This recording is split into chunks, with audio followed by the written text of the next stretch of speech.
जय श्री कृष्णा।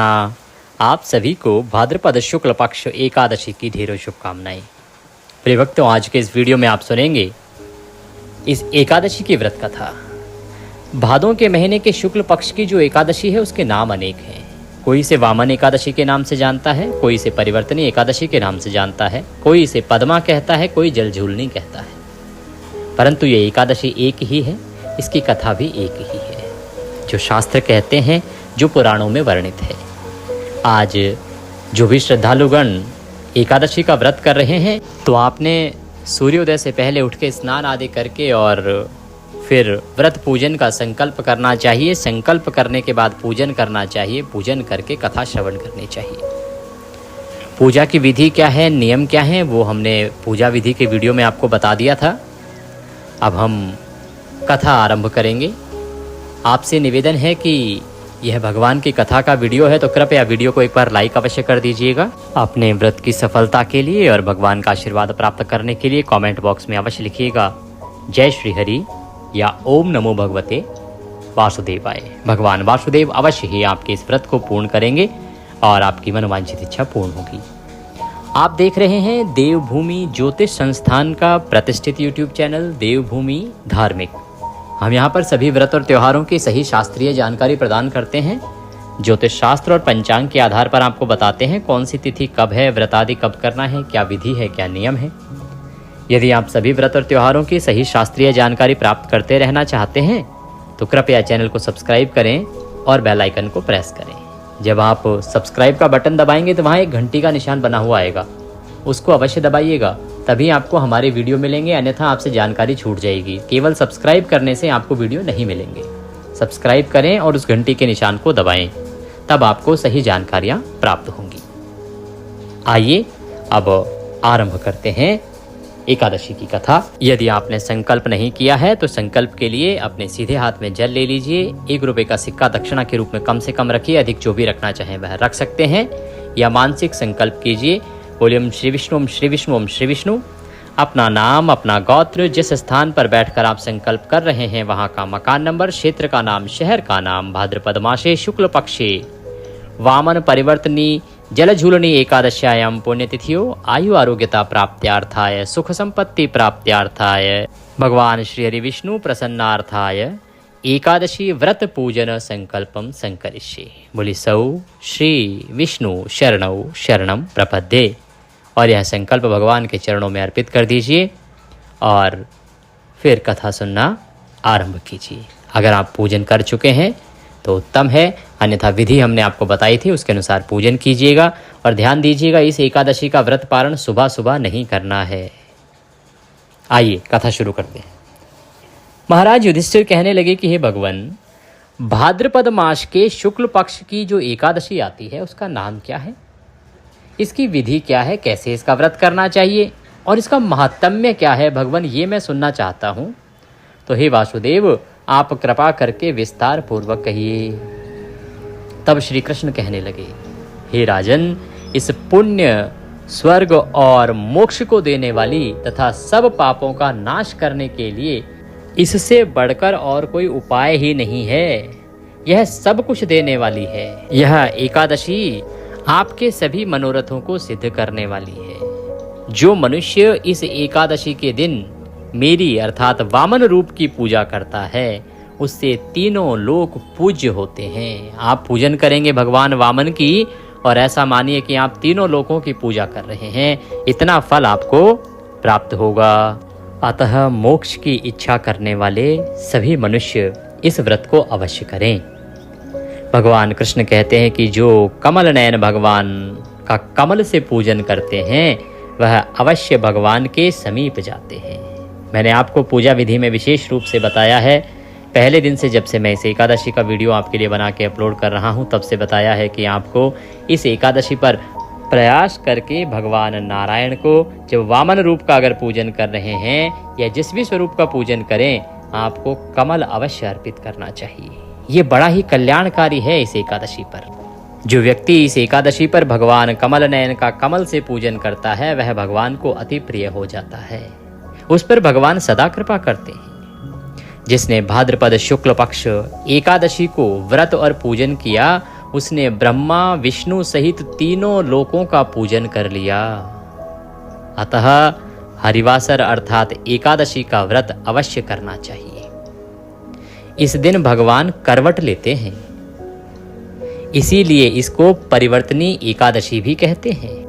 भगवान के वचन सुनकर युधिष्ठिर बोले कि भगवान, मुझे अति संदेह हो रहा है कि आप किस प्रकार सोते और करवट लेते हैं तथा किस तरह राजा बलि को बांधा और वामन रूप रखकर क्या क्या लीलाएं की।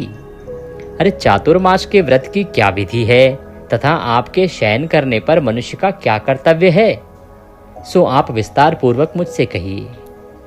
तब भगवान श्री कृष्ण कहने लगे कि हे राजन, अब आप सब पापों को नष्ट करने वाली कथा को श्रवण करें। त्रेता युग में बलि नामक एक दैत्य था। वह मेरा परम भक्त था। विविध प्रकार के वेद सूक्तों से मेरा पूजन किया करता था और नित्य ही ब्राह्मणों का पूजन तथा यज्ञ भी करता था।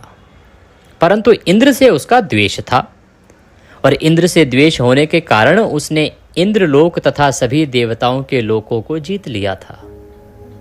तब सब देवता एकत्र होकर सोच विचार करके भगवान के पास गए और बृहस्पति सहित इंद्र आदि देवता प्रभु के निकट जाकर और नतमस्तक होकर वेद मंत्रों द्वारा भगवान का पूजन और स्तुति करने लगे। तब मैंने वामन रूप धारण करके 5वां अवतार लिया और फिर अत्यंत तेजस्वी रूप से राजा बलि को जीत लिया। इतनी वार्ता सुनकर राजा युधिष्ठिर बोले कि हे जनार्दन, आपने वामन रूप धारण करके उस महाबली दैत्य को किस प्रकार जीता। श्री कृष्ण कहने लगे, मैंने वामन रूपधारी ब्रह्मचारी बालक ने बलि से 3 पग भूमि की याचना की। मैंने उससे कहा कि मुझे केवल 3 पग भूमि चाहिए। अब क्योंकि मैं नन्हे बालक के रूप में था तो राजा बलि ने कहा कि हे नन्हे ब्राह्मण, ये छोटे छोटे कदमों से कितनी सी 3 पग भूमि आएगी, तुम 3 गांव मांग लो। मैंने कहा नहीं, मुझे तो केवल उतनी ही भूमि चाहिए जो मैं अपने पाँवों से 3 पग में नाप सकूं। राजा बलि ने इसको तुच्छ सी याचना समझा। उसे लगा कि केवल 3 पग भूमि यह ब्रह्मचारी बालक कितनी माप लेगा। अतः उसने भूमि का संकल्प मुझको दे दिया और मैंने अपने त्रिविक्रम रूप को बढ़ाकर यहाँ तक कि भूलोक में पद, भुवलोक में जंघा और स्वर्गलोक में कमर, महलोक में पेट और जनलोक में हृदय, यमलोक में कंठ की स्थापना की।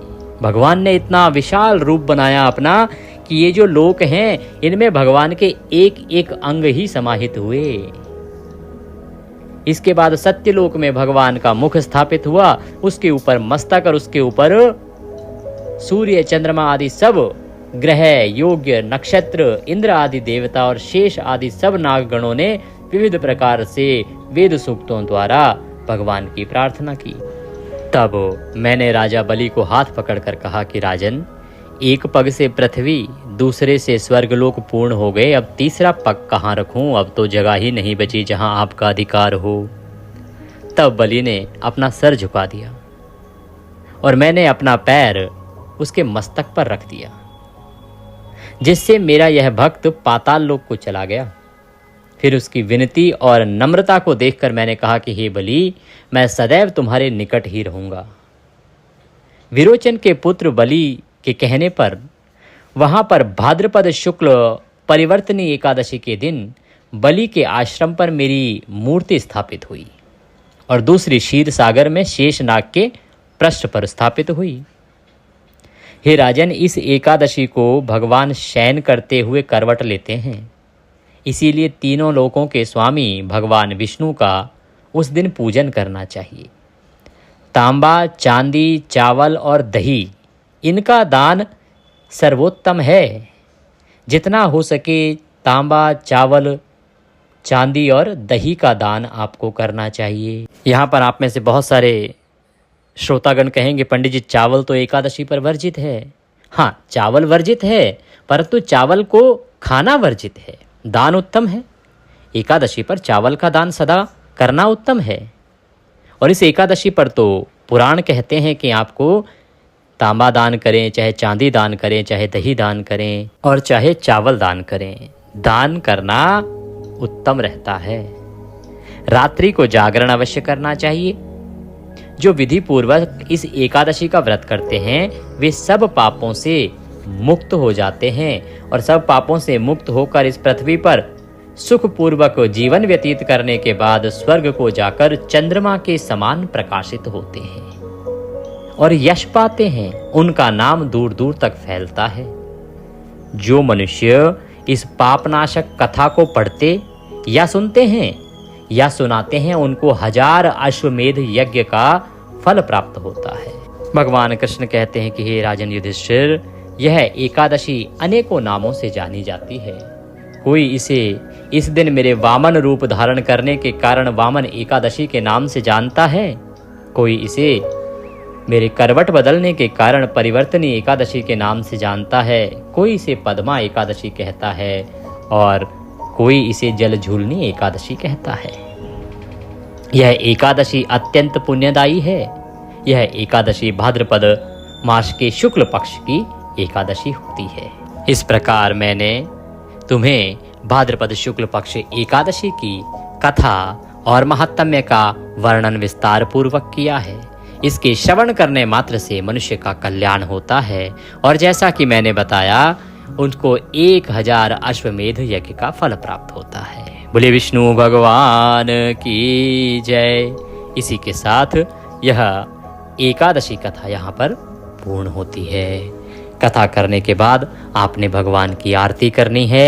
आरती करने के बाद फल का भोग लगाना है और ब्राह्मण को दान दक्षिणा आदि देना है। यदि आप दक्षिणा के रूप में कुछ भी हमें भेजना चाहते हैं तो आपके स्क्रीन पर नंबर आ रहा होगा, उस पर आप दक्षिणा राशि भेज सकते हैं। आइए अब आरती करते हैं। आप कर्पूर से बाती जला लीजिए और हम आरती आरंभ करते हैं। ओम कर्पूर गौरम करुणावतारम संसार सारम भुजगेंद्रहारम सदा वसंतम हृदयार वृंदे भवम भवामी सहितं नमामि। ओम जय जगदीश हरे स्वामी जय जगदीश हरे। भक्त जनों के संकट क्षण में दूर करे। ओम जय जगदीश हरे। जो धावे फल पावे दुख बिन से मन का स्वामी दुख बिन से मन का। सुख संपत्ति घर आवे कष्ट मिटे तन का। ओम जय जगदीश हरे। मात पिता तुम मेरे शरण गहूँ मैं किसकी स्वामी शरण गहूँ मैं किसकी। तुम बिन और अन दूजा आश करूं जिसकी। ओम जय जगदीश हरे।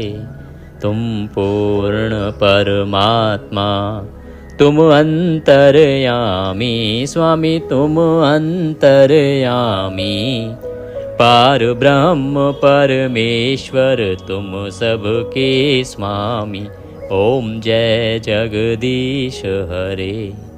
तुम करुणा के सागर तुम पालन करता स्वामी तुम पालन करता। मैं मूरख कल कामी कृपा करो भरता। ओम जय जगदीश हरे। तुम हो एक अगोचर सबके प्राणपति स्वामी सबके प्राणपति। किस विध मिलूं दया में कैसे आऊं शरण में तुमको मैं कुमति।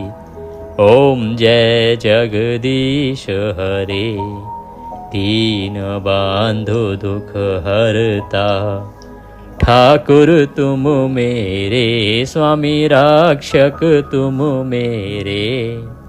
अपने हाथ उठाओ अपने शरण लगाओ द्वार पड़ा तेरे। ओम जय जगदीश हरे। विषय विकार मिटाओ, पाप हरो देवा, स्वामी कष्ट हरो देवा। श्रद्धा भक्ति बढ़ाओ, हृदय प्रेम बढ़ाओ, संतन की सेवा। ओम जय जगदीश हरे। तन मन धन सुख संपत्ति सब कुछ है तेरा स्वामी, सब कुछ है तेरा। तेरा तुझको अर्पण, प्रभु जी का प्रभु जी को अर्पण, क्या लागे मेरा। ओम जय जगदीश हरे, जय जगदीश हरे स्वामी। जय जय दीनानाथ हरे प्रभु, जय जय भोलेनाथ हरे। भक्त जनों के संकट, दीन जनों के अवगुण, बंसुरी वाला दूर करे। ओम जय जगदीश हरे। ओम त्वमेव माताश्च पिता त्वमेव, त्वमेव बन्धुश्च सखा त्वमेव विद्या श्रवणं त्वमेव, त्वमेव सर्वं मम देव देवः। मंत्रहीनं क्रियाहीनं भक्तिहीनं सुरेश्वर, यत् पूजितं मया देवो परिपूर्णं तदस्तु मे। यदक्षरपदभ्रष्टं मात्राहीनं च यद्भवेत् तत्सर्वक्षम्यतां देवो प्रसीदाय परमेश्वरः। बोले विष्णु भगवान की जय। इसके बाद शीतलीकरण कीजिए, भगवान को आरती दीजिए, स्वयं आरती लीजिए, पारिवारिक जन हैं उनको आरती दीजिए और आपका आज का व्रत पूजन यहाँ पर पूर्ण होता है। कल आपने पारण करना है, पारण देर से होगा। पारण का वीडियो आपके लिए मैं बना चुका हूँ, जल्दी ही वो अपलोड हो जाएगा, उसमें सुन लीजिएगा। इसकी विधि अलग है और इसके कुछ नियम भी अलग हैं। पारण के लिए मंत्र विशेष रहेगा, उस पर ध्यान दीजिएगा और विधि विधान से पारण करके और अपने इस व्रत को सफल बनाइएगा। भगवान सब पर कृपा करें, यही कामना करते हैं। दक्षिणा आदि भेजना चाहते हैं तो सामने जो नंबर आ रहा है उस पर भेज सकते हैं। कुछ कहना चाहते हैं, पूछना चाहते हैं तो कमेंट बॉक्स में लिख के पूछ सकते हैं। हरे कृष्ण।